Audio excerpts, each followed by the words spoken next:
We are back in the building, man. Welcome to the What's Good Bro podcast, man. We here for another episode.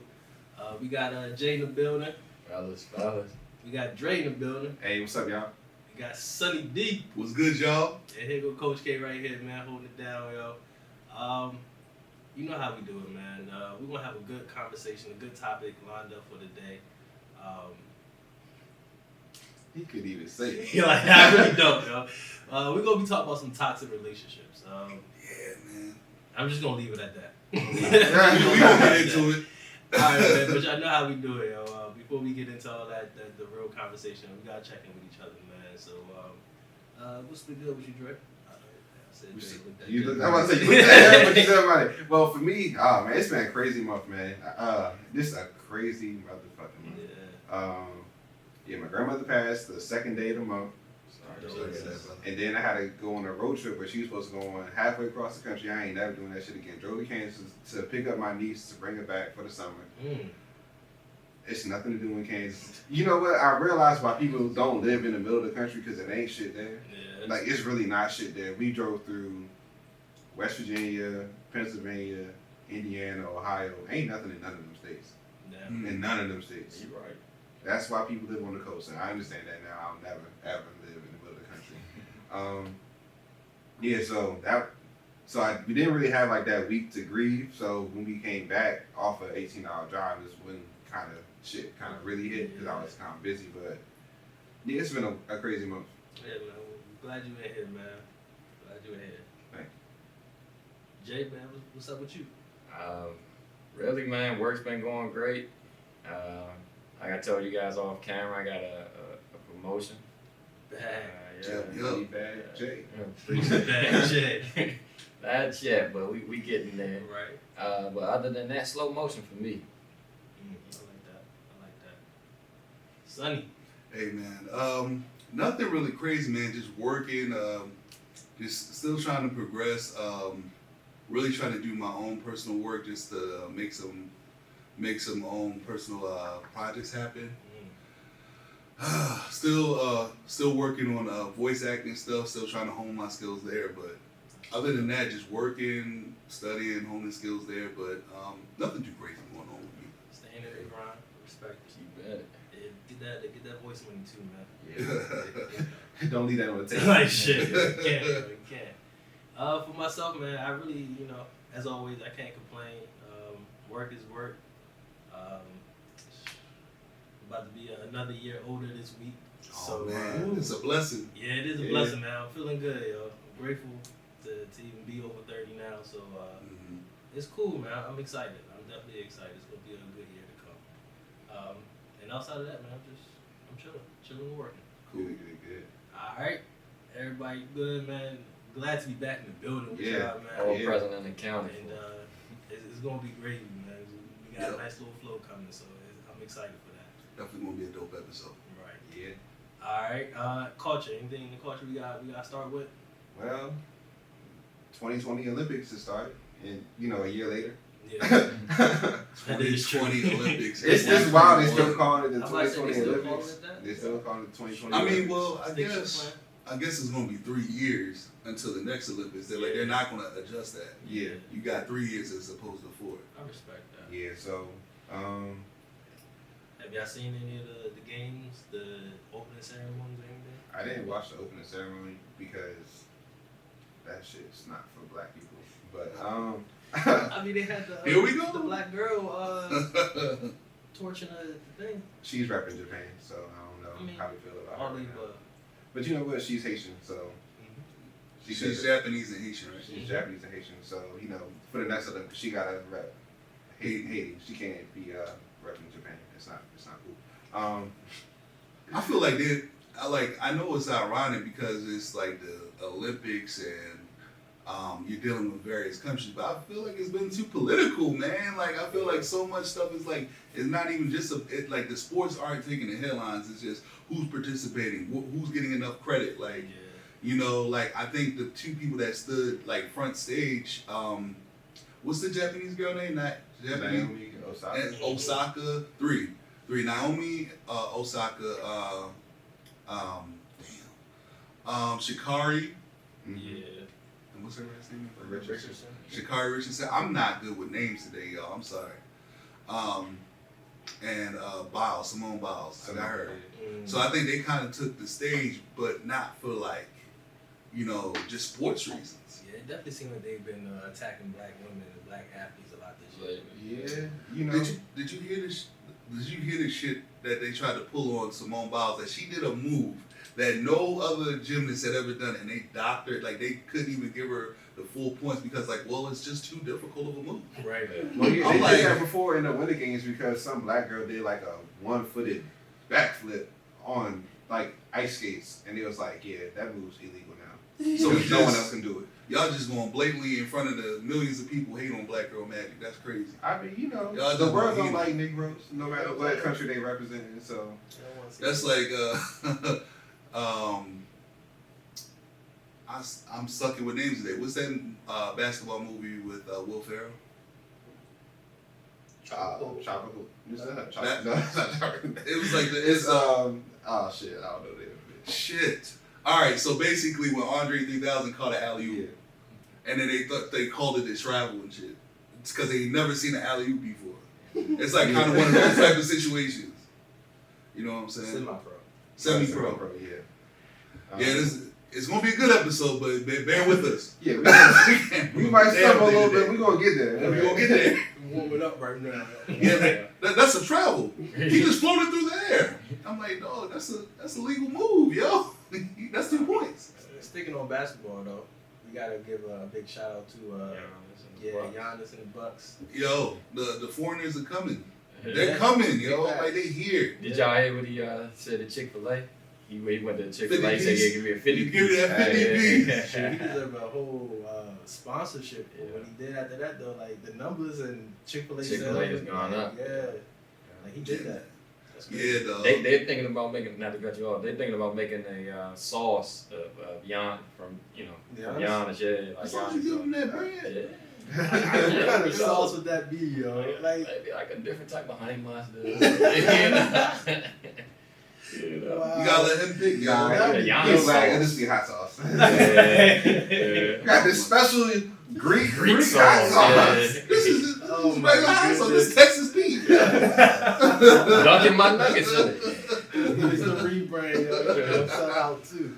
Oh man, yeah, big shout out to them though. Yo. Yeah, He did that. Getting it I was done. kind of upset to see CP3 lose. Yeah, man. I wanted that for him. I'm not upset. It just seemed like he showed up too late, if you ask He me. didn't show up. Like at the end, it was like he was trying to pad in his stats. Yeah. You know, so Yeah, man. He played some great games like in the middle. Like the first two, him and Book were going off, and then I don't know what happened. They just lost steam. did y'all hear about Booker is with Kylie Jenner? Which one? One of the Kardashians. One of them white. Yeah, one she of said them- if you win the championship, I'll give you a baby. Oh. And God was looking out. Yeah, yeah. God. That's why they lost. I Yeah. want to officially be a Kardashian. You gotta learn from That sounds like an Illuminati test. Kanye got out of there fast. He ain't got no rings, yo. You can't knock this Yeah. What kind of shit is that? I'll You give you a baby. gotta get a championship to give me a baby. Yeah. Yo, Tristan got rings. What is that? Would be wild. Lamar Odom. Yeah. Hey. Ben Simmons ain't got Might no be rings, a yo. We only produce champions over here. That's the only people we made with. I think. Champions. You think they gonna have another chance? The Suns. Who? The Suns? Yeah. No, Mm-mm. no, that was their window. Yeah. it's- Like they're role players. They Bridges, Mikal Bridges, and who was that other guy? He stepped up throughout the playoffs. There's one. Johnson, the light skin. That whole team was light skin side, Shit. except for Aiden. Right. Really dark skin person. DeAndre, And Crowder. I'm very disappointed in DeAndre He's because He's young. DeAndre, like when he plays good, he can give you 20 and 20. When he plays great, I remember one game, I think he had to have 25 rebounds. I'm like, DeAndre, just play like this every game. It's hard, yo. Greek freak he's really a freak. Like someone that's Freak of nature. 7 feet tall shouldn't be able to run that fast or jump that high Mm. off a bad leg. and then he has like crazy reach, so he can just dunk around. He dunks around a lot of people. And that block was. Oof. Yo, I think how many blocks he had? 5 or 6. in the last game he had like 5 blocks, 6 assists, hella rebounds, 50 points. Like, Yeah. nigga. Fuck. And it's been like how many years since they won? 50. It's like exactly 50 years. That's tough, man. Yeah, but that's also like you had two franchises. Like it was a great moment for NBA history because I think that would have been the Suns first ever. Like that would have been their first ever championship because they couldn't win it with Barkley, couldn't win it with Nash. To be honest, no one wanted to see Phoenix. Like, no one wanted to see the city of Phoenix win the championship. Like, for what? They don't celebrate MLK Day. They don't celebrate MLK Day. They don't have daylight savings. Like, what the fuck is happening over there? This is on zone there, yo. It's on Twilight Zone over there. But I just wanted it for CP3, man. You know, I feel like CP3 is like the last prototypical point guard that we have in the league, like small guard too. Once he retires, I think everybody's just gonna be a new style point guard. Like shooting guards masquerading as point guard. We got LaMelo, but he's 6'8", so he's gonna be different. That's a different guy. That's different. Exactly. Like you got LaMelo and Lonzo ain't gonna be a big name, but he's prototypical. Like he's pass first, but he's also 6'6". You know, and LaMelo's 6'7". The NBA don't have no short people. He's the average. Like the average guard used to be like 6 foot, but now it's 6'1", like 6'2". now the average point guard is probably like 6'3". Like 6'3", 6'4". Have y'all change topic just a little bit? Have y'all seen Space Jam 2? Yes, and What you think? Quick review. as the first one is bad, so I'll say that. The second was just as bad. I mean, I seen it, and it was it was good for its time. Like it's Space Jam, so like, what you really expect from it? Mm-hmm. And it had some good references to like old stuff. It was some good basketball. It had a decent storyline. It's good for kids and parents to watch. Yeah. I don't think it's good for like you as like a single like dude just watching it. Like I'm like, this isn't.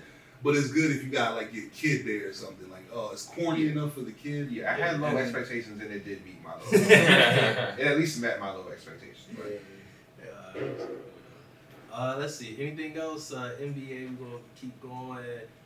NFL players and coaches not getting vaccinated and losing their job. Yeah, they're cracking down on that. Yeah. How you feel about that? You know, with the Hopkins was DeAndre Hopkins. That was tough because I feel him. He was basically saying like, hey, listen, you know, me saving myself is going to cause my team. You know, I don't believe in the vaccination. But he got a backstory behind that. Like I think one of his brothers or somebody had got vaccinated and then they like died. Mm-hmm. So he's like, no, I'm not doing that shit. Yeah, so it's a tough situation. Yeah, it's tough because you are playing a sport where if you were to catch COVID, you're going to spread it very quickly. Mm-hmm. But also, are they requiring the fans to get vaccinated to go to the game? Because, You know, they don't care about the fans. but I'm just saying, if you're gonna require the players, you should require the fans. Cause that's you gonna have 50,000 people in your stadium, and you worry about the 22 that's on the field. True. Priorities messed up on that. Hey, but you know, they gotta get that money. Yeah. So Yeah, that's crazy. I think that should still be a choice, but here's the thing about that, man. Like when you have a private like, you know, boss, basically your boss, they say, hey, I have these parameters around hiring, like who I'm gonna keep on my staff. You are a part of my staff as a football player. So if I choose not to keep you on my team,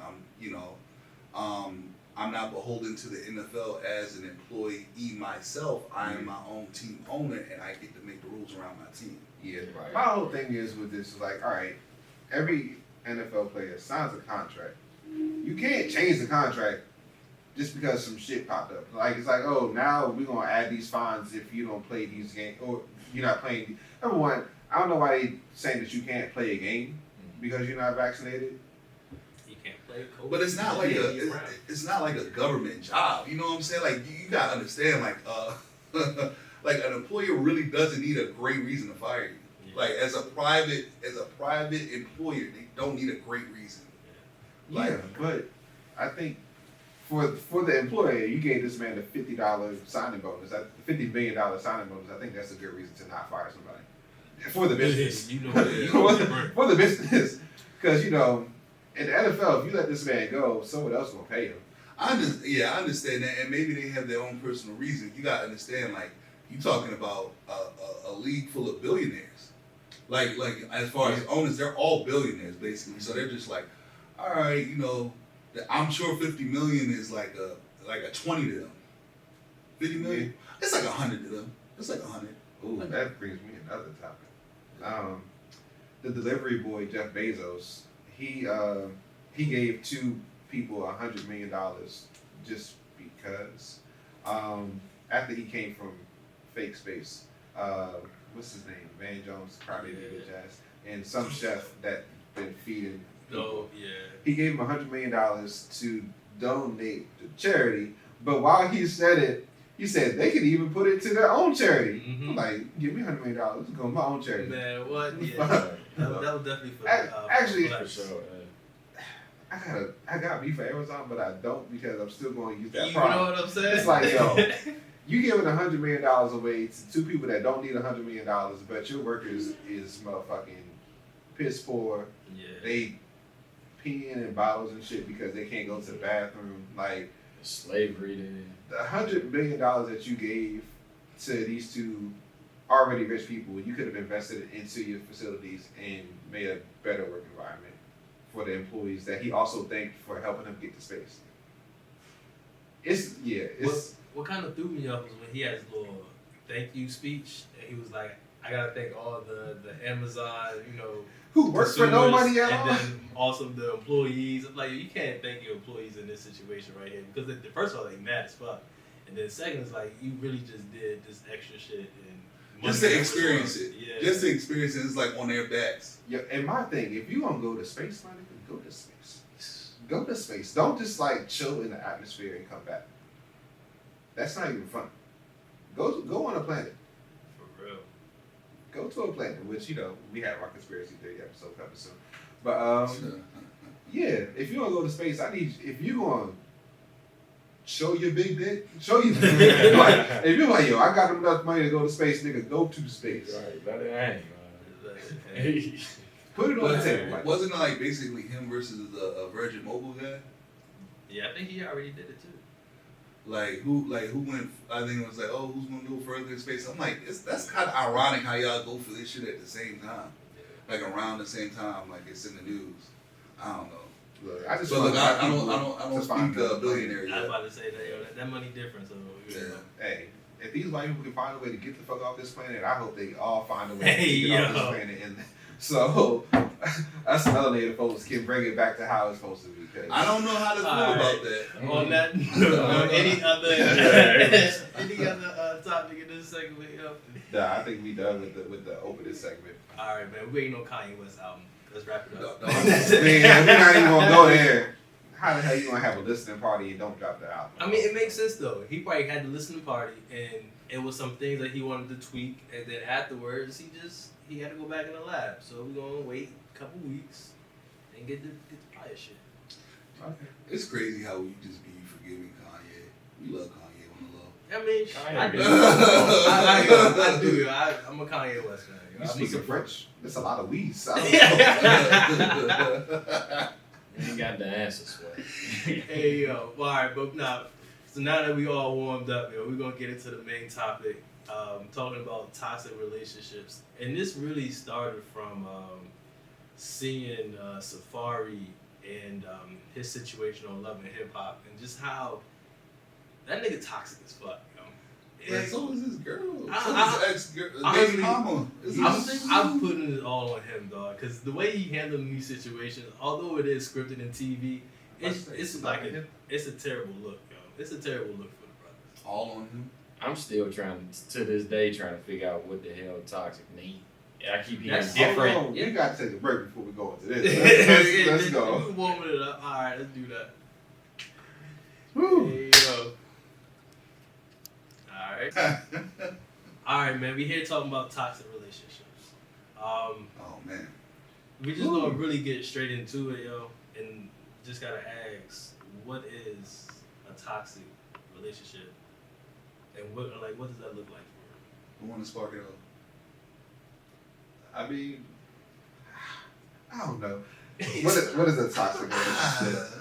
Because it changes all the time. Yeah, I don't know what a toxic. I don't really know what a toxic relationship is. I guess it would be the opposite of a healthy one.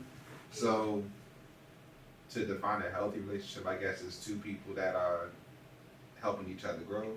And a toxic relationship is really should be a relationship. So it's like, I don't know, two people that are just destroying each other for some reason, and they decide to do it together. Yeah.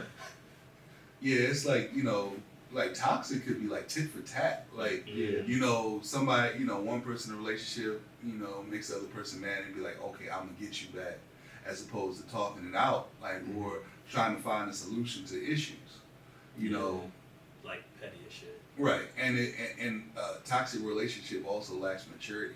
Yeah. Like you have childish, immature responses, and it could also, I'll get into it later. It can get dangerous.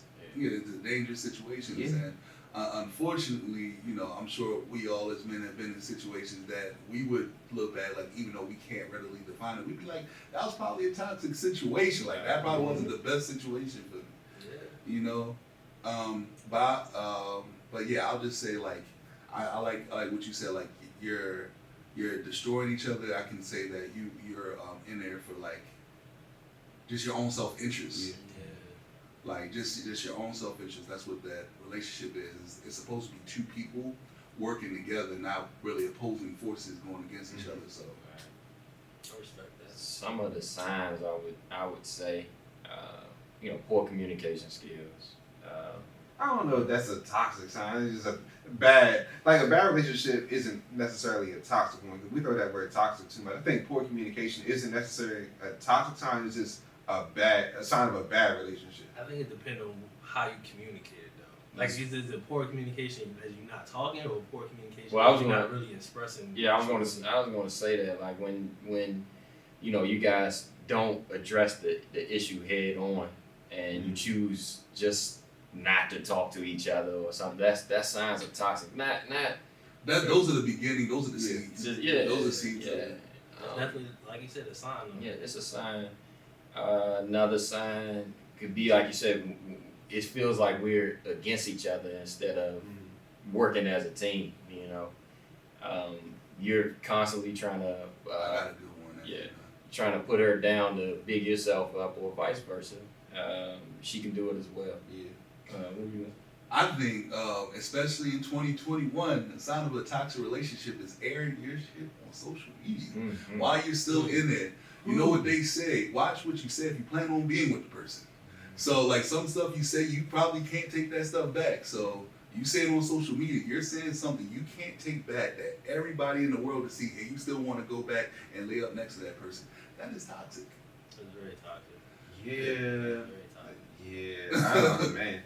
I just think in relationships in general, like a sign would be like a very manipulating person. Like some people will, and it's really weird. Like a lot of people will get into a relationship to be controlling, and I just don't understand that. Like some people have to be like the one that controls everything in a relationship, and I think that's a sign of it getting really toxic really quick. I can give you a sick example of that, right? So in relationships, Kanye West. Well, I mean, I'm just gonna be general. I'm gonna be general, but it's gonna be an example. So when you get into a relationship, let's say you have some time and you get to know the person, which means you start to understand their tendencies. A toxic person will take advantage of your tendencies and your weak points in order to meet their own ends. For example, if you're dealing with a person who's insecure about any particular thing, you can almost beat that to a fault, and then like almost emotionally beat them into submission. Like, you got a girl with their weight, or if they got bad skin or something like, or they're struggling with skin care or hair or anything like that. Or even if a dude struggling, it could be a dude struggling with weight, money. Money's a big thing that, On the man's side. on the man's side, like if you just like, I wish I had a dude that could provide. But anyway, and then you try to skip past it, it's just something else sit in your brain. That's a great example. Yeah, Like you look better in this color, and she doesn't have that color on.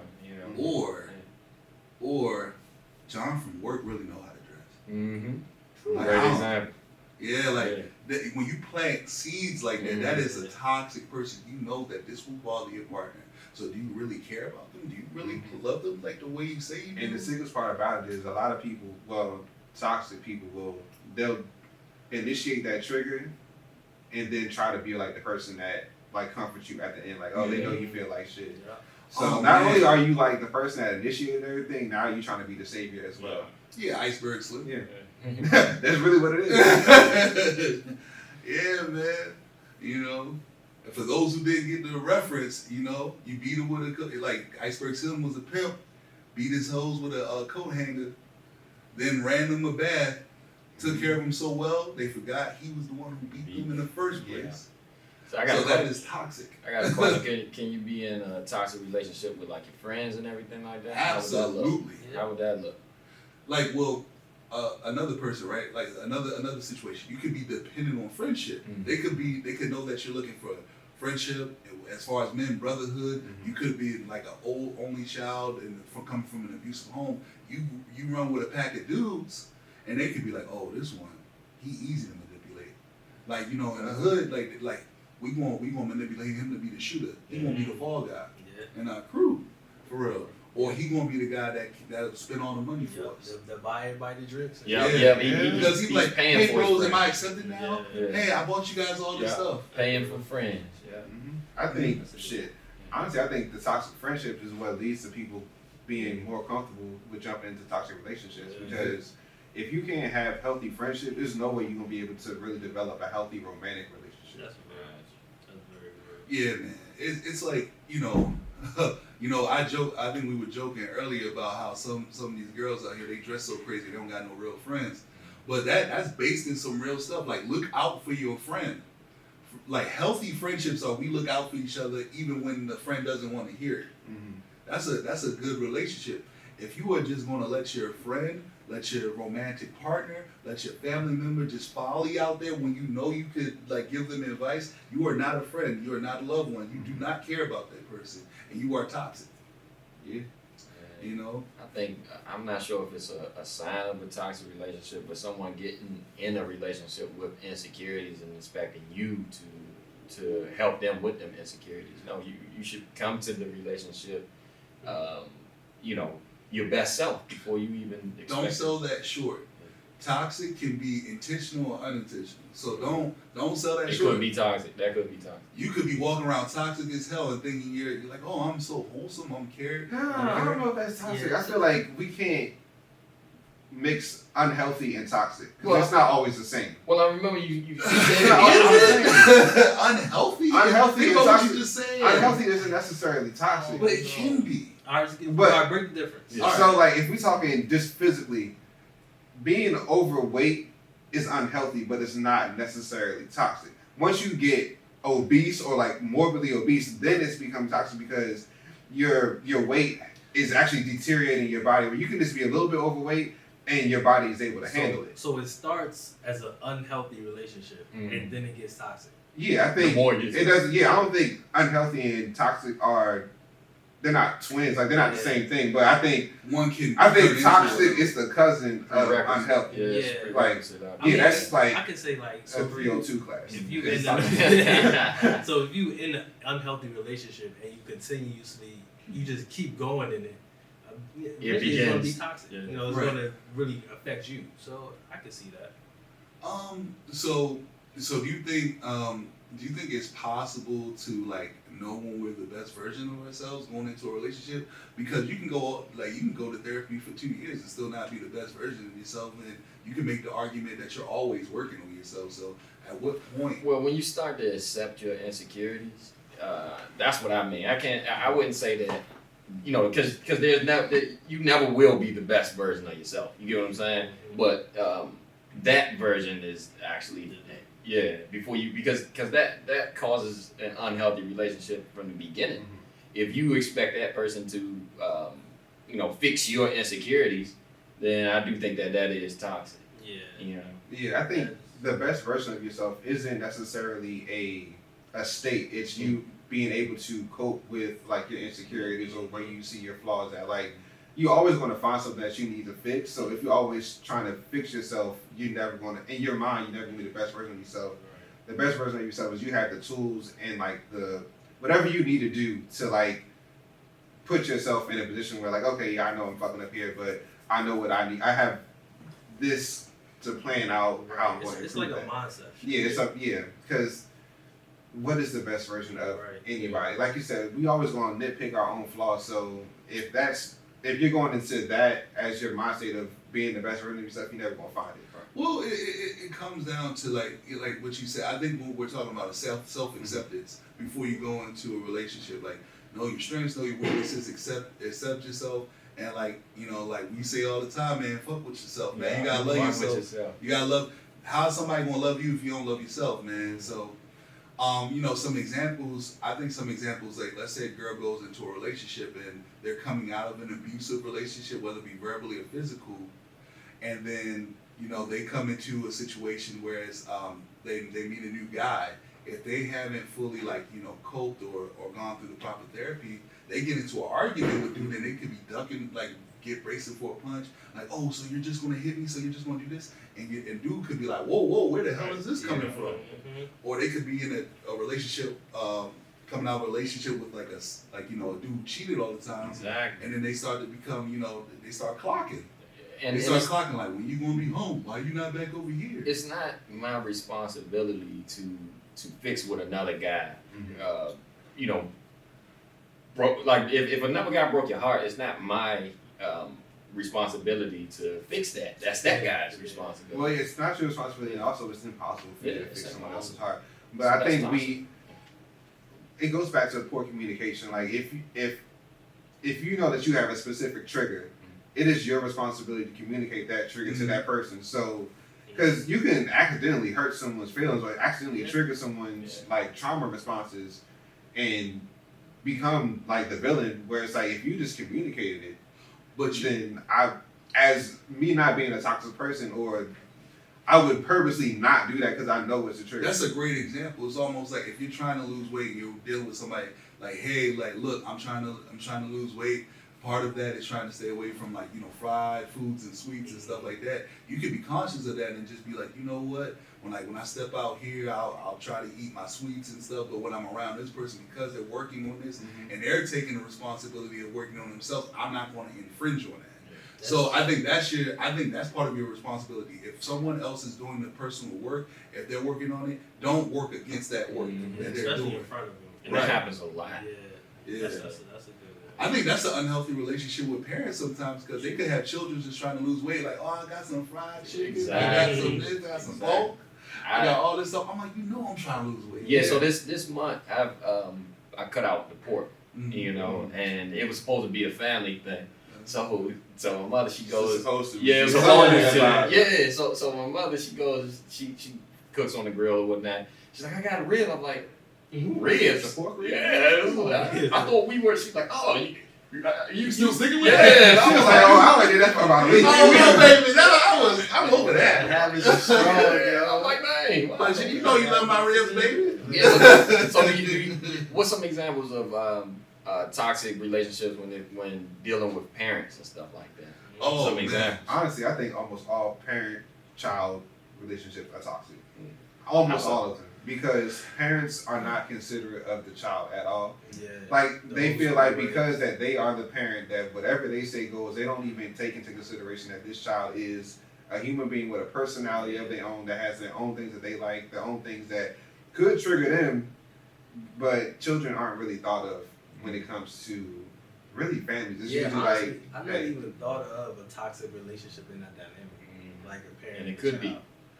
I think that especially in the black community, the emphasis on communication with your child is completely ignored.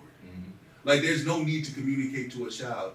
Like, it's look, even the saying that children are to be seen, not heard. Yeah, and it's a damn shame. Every black child It's deserves that. a damn shame because honestly, as a child, the one thing that you want to be is It's heard. heard. Like I need my parents to care and hear me. I need them to hear what I'm going through for real. Do you think as a father you should respect your children? Like Yes. respect If them? you don't respect your children, who the hell is going to respect your kids? No, not even that. If you don't respect your children, your child won't know how to be respected. So they'll take disrespect by anyone. Then they'll be It's a all- victim of the toxic shit. The one thing is like, do as I say, not as As I I do. do. So many toxic sayings. See what I'm saying? So Most many- parent-children relationships are toxic. Yeah. Like, Like they don't want you to curse. They cursing like the sailor. Right. They doing all this stuff. Hey, stay away from drinking and Right. stuff. They drinking and stuff in front of you. I'm like, golly. Why You you It's- guys got- are see, dynamic. like it's a video I seen on the internet where it was like Wow. fathers being asked questions about their child. It was like, oh, so what's your child's best friend's name? And parents could not answer the question. Yeah. Just couldn't answer. Like, oh, they couldn't answer like shit like, when's your child's birthday? Like, and these are like, it's not like a father with a grown kid. It's a father with like a 10-year-old. Yeah. Like, And you then should know those are your the child. ages where like the kids is definitely not being heard. Not heard at all. And the crazy thing is that we emphasize on like the teachers or people that interact with the kids to listen to the child, but the parent doesn't Don't listen to the child. Yeah. I think that, and I'm gonna be very honest, man. I think this goes back into, I think black people are most like affected by this because I think we go through so much bullshit that we look at in a lot of our situations. We love our children, but we do see them as burdens and another bill and another mouth to feed, and we don't realize that it's a blessing. Like this is the person who's supposed to continue after you're here. Yeah. And that's a blessing. You treat it like a blessing. You treat your child like a blessing. Well, yeah, but a lot of things we gotta realize. Well, parents, I don't know, have children, but they have to realize that you have to invest into your child. Like, yes, it is. I'm not gonna say a burden, but it's work to raise a child. Yeah. I think a lot So- of parents learned that this year or this past year. You know, everybody's stuck at home in COVID season and they complaining about teaching their students. I mean, teaching their kids now. Where it's like you should have been teaching your child Right. anyway. And that's crazy because you learning so much about your kid that you didn't Yeah, know. no. You're like, dang. That I is see. interesting. Damn, I see why the Miss teacher- Johnson, Miss Johnson was right. You really don't pay And attention. every time you gotta go to the bathroom. And those are the good parents. It's parents that have gotten worse through COVID because they're like, oh, I gotta go to work, so you better, if you're not walking to school, Oh, once you this is over, I'm sending you to private school. I'm sending you after this is over. they'd be lucky if they get private school. Like it's a lot of kids that have got abandoned even more because of COVID. Because if you poor and you gotta go to work, you don't have time for in home. Like sending your child to school was a break for you. Now you don't even have that break where it's like, the fuck, I still gotta go to work. I still gotta do my regular shit. I can't watch you at home. A lot of people definitely did struggle during the pandemic. So the pandemic, it fucked up poor people really bad. Oh, okay. Nah, I'm good. Yeah, let's go. Yeah, I was going to ask y'all, so let's talk about what a healthy relationship would look like. And now that we're talking about parents and kids, this is kind of interesting. But I was really just thinking of, relationships with like friends, you know. Yeah, We but could take- all these are still it's the same, relationships, just yeah. as different dynamics. Right. Yeah, I can spark it off. Well, the obvious is healthy communication, but healthy communication starts off with like two people talking, and you listen to hear what the person is saying, not to respond. Mm-hmm. So you have to actually like hear what they're going through. Like your phone vibrating through your pocket. Communicate this. Jay, you had something to say? Nah, go ahead. Okay, talking about healthy relationships, the communication is important, and the intent of the communication is very, very important. Let's not listening to respond, or even just listen to listen. It's listen to learn. So the listening doesn't end once the words stop speaking. The communication still continues like through your actions, which is why I always tell people I don't accept verbal apologies. I don't accept apologies through your actions. So once you change how you act and how you move, then I'll know that you actually are sorry for what you did. But It's the same way with communication. Like if I'm telling you, oh, I like this, I don't think that you heard me until you show that you know that I like it. So like, yeah. see, I almost fucked up, brother. I was about to communicate to respond, but anyway, but I hear you. I hear you, and I take your message. I feel hurt. That's the way to go. But what I was about to say was a lot of that we don't give it enough credit. Like, it requires discipline to do that. Like, when you're listening to somebody, you want to hop in so bad, you just want to respond. You have to have self-discipline to listen with empathy. Like, it takes so much discipline. I've been working on that. I really have been working on that. I would add to it, I would say, it's not one's job to make you happy. I think, and that can be with your parents, your spouse, whatever the case may be. It's your role to add to our happiness. So like I should do what I have to do to make myself happy. Plus, yes, thank you. And if you're not adding to me, then guess what? You're taking away. Another sign of a healthy relationship is we both are pulling our own weight. So if I'm on, I say this all the time. Yes, I might not think someone's on my level. That doesn't mean that I think they're beneath me. They could be they're just on a different level. Yeah. But if I have to dumb myself down to pull you up in the process, well, guess what? You're dead weight. Right. So that makes your job harder. Exactly. You can do bad all by yourself. You're right. Yeah. Right. You got anything about a healthy relationship? For me, I think it's really just about being comfortable. And like, if you trust, being comfortable to speak up and communicate how you really feel. And I like what you said about how when you apologize, I think the apology is like the first level. Yeah. And then the real thing is the action behind it, especially when you're talking about somebody's insecurities. If they communicate their insecurities, but then you still do whatever against their insecurities, then that's not healthy at all. And just being able to work together, teamwork, open communication. I wanted to. Okay. So I was going to speak to what you said about comfortable. When it comes to like relationships, more so, I think I see this in friendships and people that are around you that want to see you do well. You have to be comfortable having uncomfortable conversations. Like, if you want to see your friend open their own business and you see potential in that, and they're just maybe not using all of their potential, maybe as a friend, if you're a good friend, you have that conversation with them. Now you have a conversation, you leave it at that. You can't want something for somebody that they don't want for themselves. But that could be like maybe having, like, if you see something, say something within that relationship, be comfortable enough to have those uncomfortable conversations. I wanted to speak on the apology thing.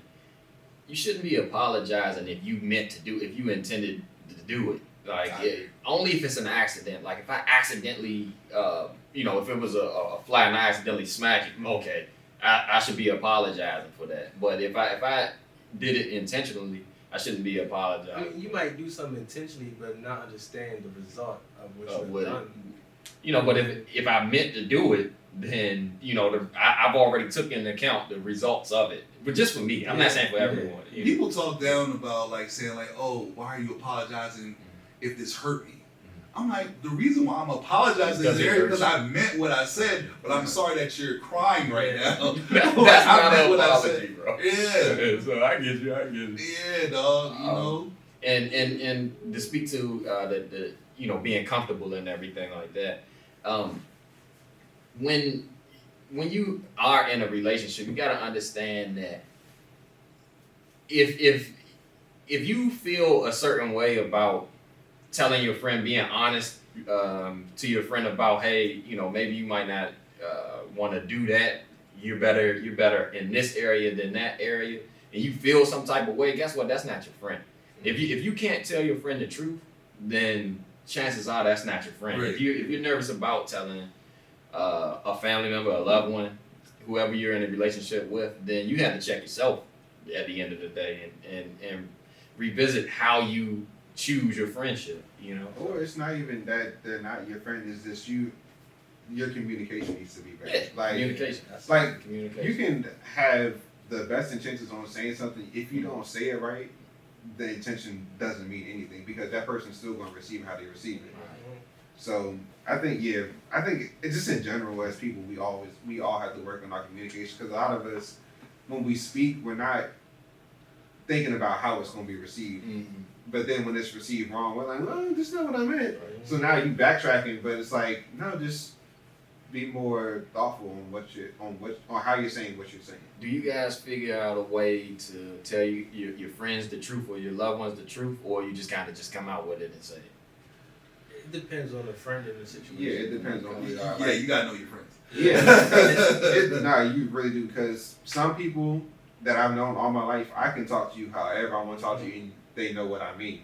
There's other people where it's like, I already know that they're a little sensitive, so let me think about what I'm gonna say, even where I'm gonna say it and how I'm gonna say it. The approach is always the key to any type of conversation. It's like the approach and your intent. Like, you know, when you trying to have this critical or uncomfortable conversation, what are you trying to really say, and how are you bringing it up? Because it can go left real quick. Mm-hmm. So you definitely just gotta be careful. I think the dynamic between friendship conversations like that and relationship and romantic relationship conversations, I think romantic relationship conversations like that, when you have to tell somebody the truth, are more fragile. Because it's just like you have a close relationship with your friend, but you have an intimate relationship with somebody else, so they know certain stuff that your homeboy ain't going to know, and y'all have that inter stuff. So like when you say stuff, it could dig a lot deeper, and you got to be a little bit more delicate. I'd say that's the difference in that sense. Like you just got to be delicate with what you say. Because if you're blunt, you could be saying the right thing. Yeah. You know, you tell somebody the truth, you end up like Kevin Samuels trying to get people trying to cancel and shit. I struggle with that though, brothers. Like trying to find the exact way to, my delivery. Yeah. Work on my delivery. I mean, it's just a process for real. Deliveries, I bet, hey, but look, that's why that's honestly one of the reasons why I read a lot, is like just to find other ways to say certain things, because y'all already know me, like I'm gonna be blunt, but if I can't be blunt, I have to find a way around it, and I want to do that in the best possible way. Yeah.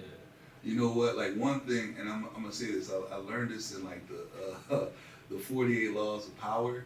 Like one thing that you can do. I forget which law this is. The one thing that you can do is say like, hey, if you want somebody to improve on something, you can say, hey, what you're doing is great. What you're doing is good. But you know what would even improve that even more if you did this. Yeah. And you have to give some type of positive reinforcement on the feedback. Like you're on the right track, but this is better. Like you're walking, but this will make it better. Can you have a toxic relationship with yourself? Oh yeah, I think that's. I mean, that's like self-awareness, bro. Yeah, especially if we already kind of established that most parent-child relationships are toxic, which means every relationship outside of that is probably going to be toxic, because you're including a relationship with yourself, because the way you see yourself as a child is from what your parents tell you. Yeah. So if you don't see if they don't see you in a healthy way, it's easy for you to internalize that, which means you got a toxic relationship with yourself, and it's just going to spread. Do you think it's I was going to say something. You said, all right, cool.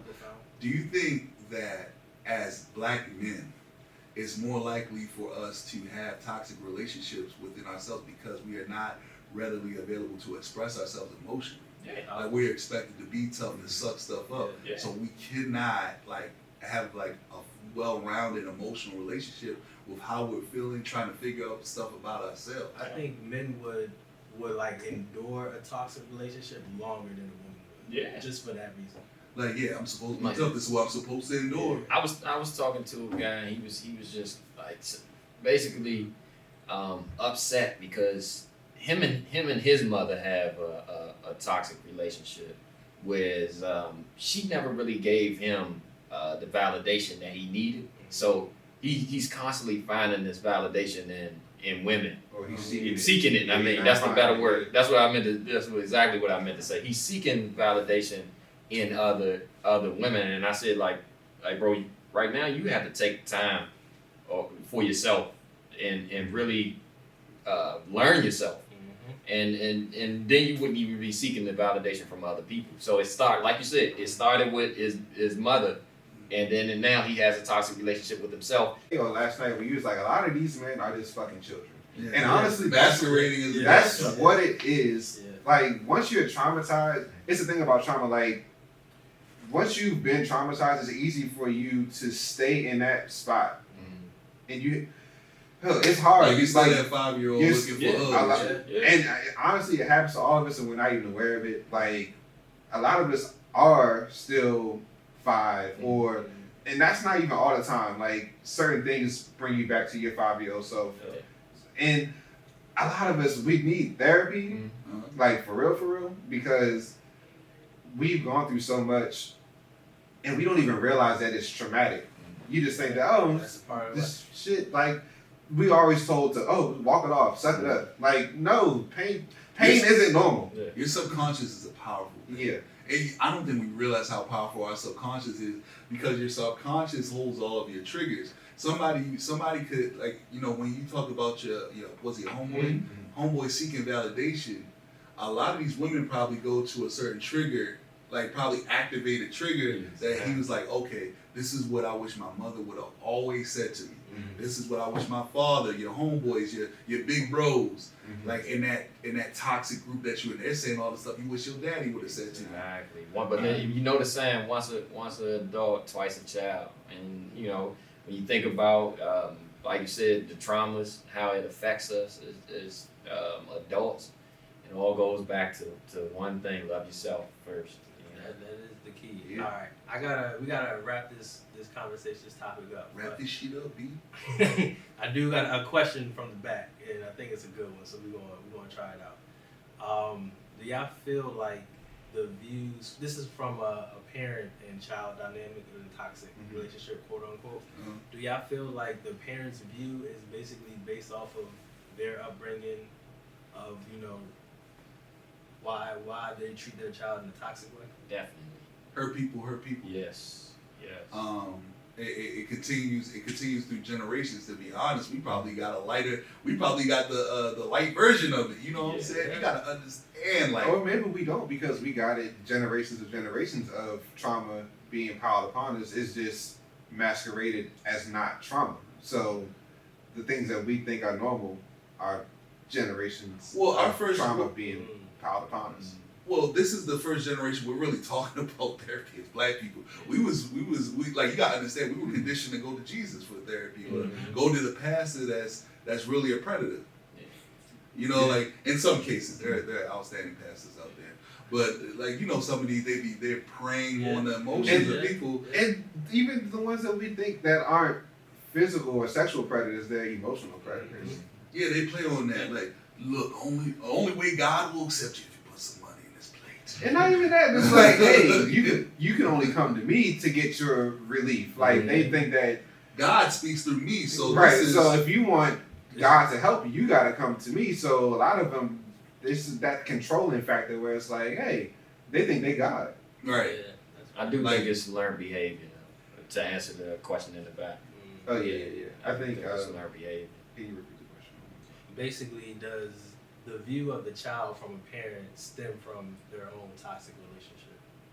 Of course. I mean, where else do you get it from? It I doesn't mean, but just. you just hope that as a parent that you see what you doing and how it's wrong, and then you just try to do better. But a lot of times they don't realize it's wrong. Yeah. Like this is the craziest part about like my grandmother dying. Like I got to listen to my mom and my aunt talk about their childhood more than I've ever heard. It's like, and they just like, yeah, there's no way that we should have grew up like that. Like my grandmother was a single mother with 2 crazy ass kids. She worked like 3 jobs. So from like the age of 8, my mom was watching her sister. So she was like, they didn't have a relationship, my mother and her mother, because she was like her mother's husband, like always helping out with the house. She was like, she didn't like her mother for it. Yeah. I mean, back in the day, definitely like our parents and above, like their roles were definitely different. Yeah, it's Like, different. yeah. And then also when you try to correct what you thought was wrong, sometimes you overcorrect. So you went too far in the opposite way. Yeah. Where it's like, oh no, I didn't beat my kid, but I also didn't provide any type of discipline at all. Right. So now they're free to do whatever the hell they want. And I think about that dynamic. Imagine having to contribute to a household but still being treated like a child. So you have the responsibility of an adult, but none of the real like rights or like privileges of an adult. So you're being talked down to while you're working and trying to go to school if you were able to go to school. Like it's a lot of stuff, man. It's a lot of trauma.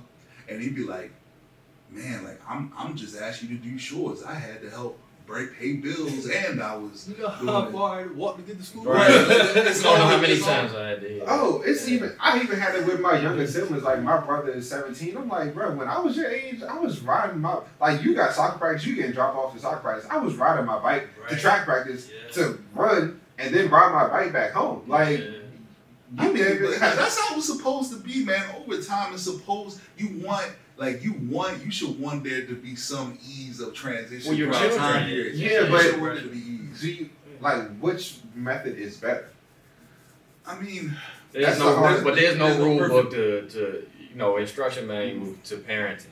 There is no right or wrong. Yeah, I think what we come to a conclusion is relationships in general are hard as fuck. Like, even with your child, these are two completely different people where, yeah, we can communicate through words, but so much of our lives can't be communicated. Like, there's no words there's not enough time to communicate the intricacies between two people. So it's just hard to try to figure that shit out. yeah, I think we gotta realize where certain points are, right? You said your grandmother had 3 jobs, was a single mother. Well, like, how could that have been different if the father was there? Like, how could that have? Oh, my grandfather was crazy, so that would have been worse. Honestly, That was a toxic relationship. So it would have been worse if they were still together. Your grandfather was what? Oh, my grandfather, that was a toxic. He was fucking crazy. Oh, he was crazy. Yeah, he was crazy. I thought you said he was racist. Oh, I was like, what? he was crazy. So I don't think that would have worked. But Question on the floor. yeah, I got another question in the back, and this is a kind of a good one, and then we're gonna wrap it up. From the back. All right. Where is the line between being a toxic parent and preparing your child for the world? Good job, Matt. yes, I think. Well, I got a good idea on that. Maybe the line is adjustable based on the child. The more you learn your child, the more you know, like, where that line is. If you know people aren't the same. Certain people can take certain stuff. Other people are at different levels. So you can't. All these kids ain't about to be on the same level of being able to take a certain level of discipline. Some react better to positive reinforcement. Some react better to negative reinforcement. Like, it's all different. You got to learn your child in order to know what's better, as opposed to, well, I've always used negative reinforcement. We're gonna keep that going. Whoop your ass, whoop your ass. So Now, you gotta learn your kid. To build off what you're saying, like you said, you gotta learn your kid with trial and error though. So like from you have to be in your child's life, of course. Yeah. Understand if that child he responds to physical punishment, or if he responds to just actual like verbal chastising. Also too, you have to give that child a time to take in all of the things that you taught them.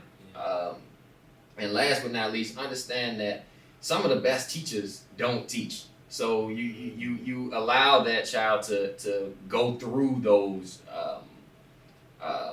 experiences, and obstacles, and then once they go through those experiences and obstacles, you can show them, hey, listen, it will be much easier for you next time if you do it this way. And I think also being a good example, we need to be the do as I do generation. Like, if you're like, you see it all the time, like baby, like if you did, like the videos with the babies start to do push-ups because they see daddy doing push-ups. Like, if you all like eating healthy, then the baby won't be like, oh, I want something. Like, babies always want your food. Like, they be like, yo, if you eating all greens and good salad. stuff, like you eating stuff like that, they want some of your healthy food now. Like that one you ever seen that video with that baby where they try to give him some steak, or they give him all that stuff and he's switching in with baby food all the time? I'm like, no, like, let's not do that. Let's start eating all this other stuff. So and reinforce good habits. Like, if you want them to be this way, you need to start being that way. Yeah, because we gotta realize that the kid's gonna be the do as I do anyway. Yeah. So we can't go with the thought that, oh, they don't see me. They see everything. They see it and they imitate it. That's how they they learn. But to your question, or the back's question, I don't think that it's fair to prepare your child for a cruel world by being cruel to them. I think as a parent, you should be the safe place. So it's like, okay, the world is like this. Some way there's a way that you have to teach them, but I don't think it's by being cruel to them. Because if they need a safe place from the world, they need like a safe haven. And as a parent, you're supposed to, I don't know if it's protect them, like you do have to protect them, but there has to be some level of protection. And if you just reinforcing the same thing that the world does on your child, where's the protection at? I do think the father should be the disciplinarian, and the mother should be the nurturer. So how it was for me, my father was the rainy day, my mother was the sunny day. So she was the safe haven, as you stressed. But my father was always on me because he was preparing me for the world. So just my thought. And I think it's vice versa if you have a daughter. Yeah, oh definitely. They And did flip it for my younger sister. So you're right. Yeah, man. Like, cause like they say, nobody can teach you to be a man but a man. Yeah. And then the same for women. Like, I can't teach my if I have a daughter, I can't teach her how to be a woman. That's your mom. Like, only she can do that for you. Gender roles. So in order to do that, they got to tell you, especially as a black girl, black boy, we gotta as your older counterpart, I have to tell you the truth. I have to prepare you. I have to tell you, look, do your best, work hard, don't let anybody outwork you. Like that's the best way. I feel like that's a non-toxic way of preparing your child for the world. Like, tell them to always do your best. If I see you BSing, or if I see you not giving your best, that's not going to cut it out there. You have to be on your best. You have to be on your P's and Q's. Sometimes you have to be twice as good. Another thing we always were taught. And not even sometimes. I think just providing a good history lesson and always explaining why. Why? I think that's like a key motivator, especially for children. Yeah, but don't ask a black mother why. You know what I'm saying? And it's so many places. It's like, I think when we're talking about toxic relationships, and let me say this, in the black community, we gotta learn how to take care of one another and really be understanding, because we're under the same scrutiny as a whole. If we're talking about each other, like when we're talking about especially finances and getting by and being able to progress and things like that, and that's stressing out and creating toxic situations, we have to understand that we have a handicap as a people. So if you understand that, look, it's going to be harder for my black woman to do this or my black man to do this, as opposed to their white counterparts or their or whatever, because we're already being looked at, especially in academia and corporate America and things like that, as, look, Tyrone better be better. It needs to show me something. He needs to surprise me in order to get in this corporation, in order to get something other than an entry level job. They already do that. Yeah. Or this girl who with her natural hair out, she needs to be a superstar to get in here, especially with hair like that. So prepare your child for that. Yeah, it's there's always that preconceived that I think we all have ways that we go into work because we know we have to be a certain way in order to move through those halls and to be to progress. I'm how do I word this? I'm worried about being accepted in short term for long term gains. I don't think there's anything wrong with that, because sometimes you need to get into certain buildings to have to create a stepping stone for yourself. When you understand, and just to tie back to relationships, healthy, toxic, it comes with empathy, understanding that we all have a common struggle. We're 4 black men here, so I figured I wanted to touch on that. Race has a lot to do with toxic relationships within our own community. We don't have empathy. We don't understand pain. We're not listening to each other to understand. So I just didn't want to end it without touching on that. Yeah, I think what it is just to kind of piggyback what you were saying, especially in our community, we just laugh at it. And it's although we can find ways to laugh at anything, we also gotta understand what it really is that he's trying to discuss or say. So that's definitely a good point. Man, it's so crazy. It's I don't know if it's toughness or just insanity at this point. And when I say that, I'm are we so conditioned just to go through things that we shouldn't go? Are we crazy at this point? Because I feel we go through stuff and other people break down, and it's just we laughing at it. Dude, too? Like, I don't know. I mean, you got to think about it. The reason that we're here is because our ancestors chose not to jump off the boat. So we was already mentally tough enough to like, you know what, we'll be all right. So that's where we come from. So, I mean, we shouldn't have to be tough at all times, but we do have to be tough at all times. So I think that's just something that is honest. That's traumatizing in itself. Like, we don't have the space to be vulnerable. And as a human being, we should have that space. But that's why I say everybody needs to go there. And here's another thing. We got to here's another thing, right? I think there was you know that the sportscaster Acho. Oh yeah. Acho, he has a series on YouTube, Uncomfortable Conversations with a Black Man. And what he says is this. When he talks about the struggle of Black people and well, I have it, when white people say I have it hard too, right? Like, my life is hard, I come from poverty, I come from these disadvantages, like, why are you complaining if I'm not complaining? Acho said, I am not saying your life is not hard, but your skin color is not one of those reasons your life is hard. It's not a factor. In my case, it most definitely is. The fact that I am Black or I am a minority holds me back in the sense that in a country that is ran by mostly Caucasian people, my skin tone is a negative factor held against me in a lot of cases.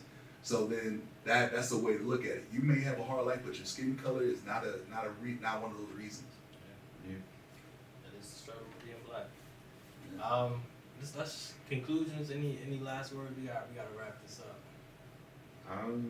I think my only conclusion is really for healthy relationships, I think the first step is learning how to communicate effectively and with empathy.